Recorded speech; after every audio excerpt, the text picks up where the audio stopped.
बच्चों good morning.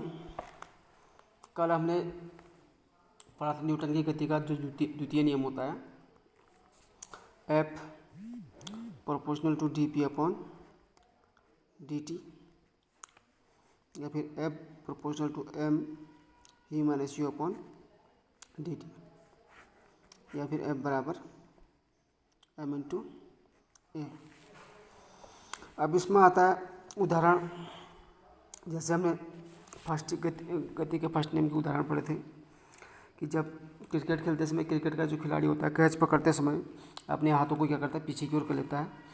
वो इसलिए करता है क्योंकि उसका जो संवेग होता है उसको कम करने के लिए। अगर टाइम बढ़ेगा तो संवेग क्या हो जाएगा, टाइम बढ़ जाएगा तो संवेग क्या हो जाएगा आपका, कम हो जाएगा।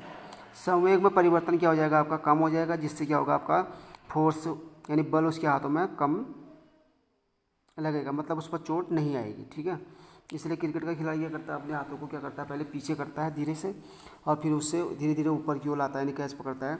तो उसका मतलब ये होता है कि वो समय को बढ़ा रहा है। समय को बढ़ाएगा तो क्या होगा, आपका संवेग में परिवर्तन क्या होगा, आपका लेट होगा, यानी देर लगेगी संवेग में परिवर्तन होने में। तो जिससे क्या होगा, आपका फोर्स क्या होगा, आपका कम हो जाएगा। फोर्स कम होगा यानी उसके हाथों पर चोट क्या होगी, नहीं लगेगी।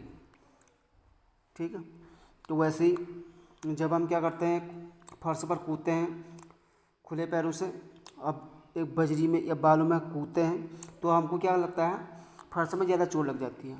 क्यों लगती है, क्योंकि संवेग में समय क्या हो जाता है, कम हो जाता है।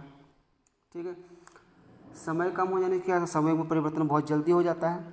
संवेग में परिवर्तन का मतलब फोर्स बहुत ज़्यादा हो जाता है। फोर्स बहुत ज़्यादा मतलब बल ज़्यादा लगता है, इसलिए हमारे पैरों में क्या लग जाती है, चोट लगती है। उससे बजरी या बालों में हम जब कूदते हैं, ठीक है, तो उस समय क्या होता है, समय क्या हो जाता है आपका ज़्यादा लगने लगता है। समय ज़्यादा लगता है तो समय में परिवर्तन लेट होता है, जिसके कारण से बल कम लगता है, यानी हमारे पैरों में चोट नहीं लगती है जब हम क्या करते हैं, बजरी या बालू में कूदते हैं।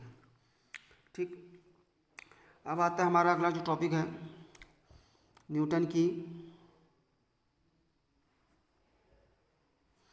गति का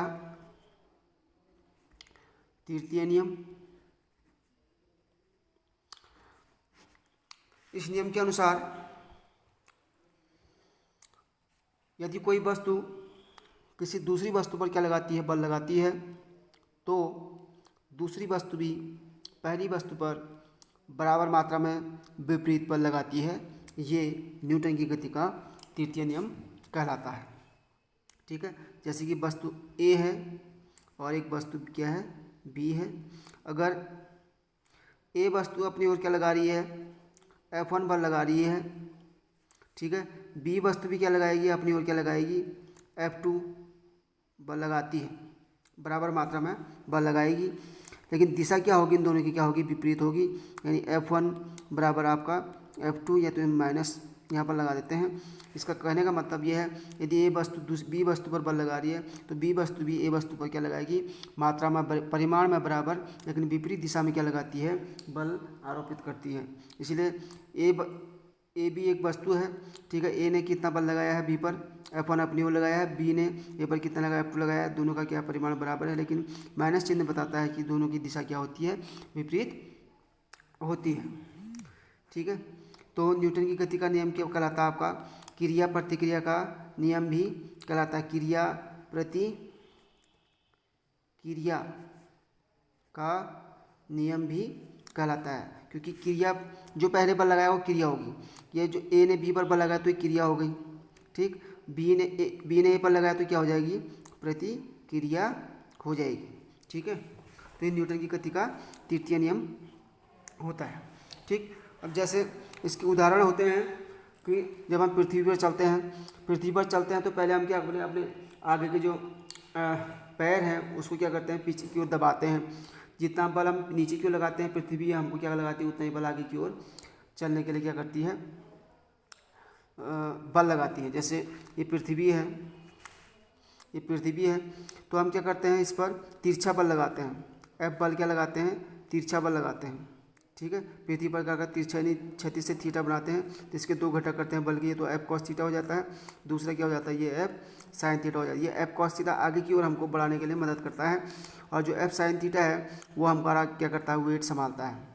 ठीक है, इसीलिए हम पृथ्वी पर क्या लगाते हैं, देखना आप चलते समय आप हम लोग क्या करते हैं, पृथ्वी को नीचे की ओर दबाते हैं।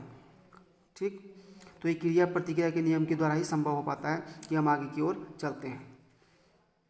ठीक है, जैसे कि बंदूक से गोली चलती है, बंदूक से गोली चलाने पर क्या होता है, आपका हमारे कंधे की ओर झटका लगता है, गोली आगे जाती है, एक बल लगता है। ठीक है, गोली भी क्या लगाती है, बंदूक पर पीछे की ओर बल लगाती है, जो हमारे कंधे पर रखी होती है, जिस पर हमको क्या लगता है, झटका लगता है। यानी क्रिया आगे की ओर, प्रतिक्रिया पीछे की ओर।